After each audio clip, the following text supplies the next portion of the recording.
Most of President Trump's cabinet still needs to be confirmed by the Senate, and one of the most pressing roles to fill is Secretary of State.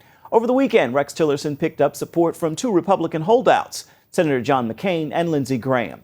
If confirmed, Tillerson could take the job at a time of growing unrest around the world. John Jessup has more.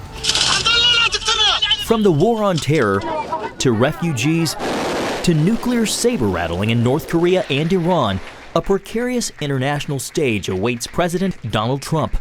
And the man he wants in the middle of it is former oil executive Rex Tillerson.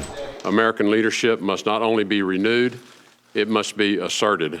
Trump describes his choice as one of the truly great business leaders of the world.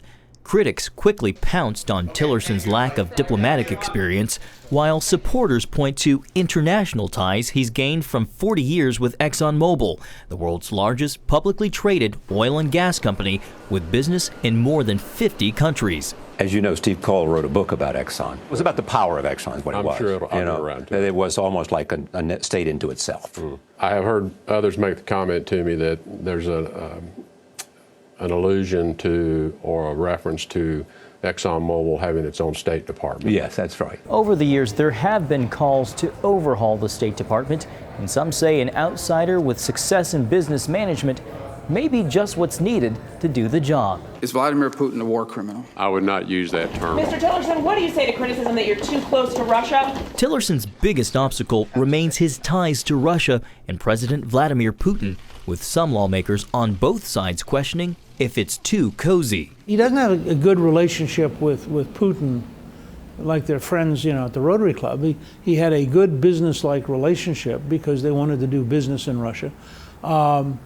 And he was able to work with them in a very practical, hard-nosed way. During an 8-hour confirmation hearing, he broke with Trump, saying the U.S. should be clear-eyed about its relationship with Russia, while laying blame for the failed foreign policy of the Obama administration. It was in the absence of American leadership that this door was left open and unintended signals were sent.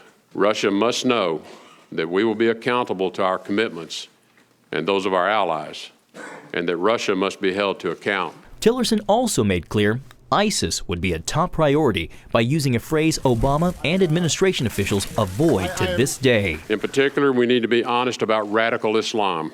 The most urgent step in thwarting radical Islam is defeating ISIS. Those who know Tillerson best say he's motivated by a sense of honor, duty, and country, qualities he learned as an Eagle Scout and on display decades later during his highly publicized interview to be the next Secretary of State. John Jessup, CBN News, Washington.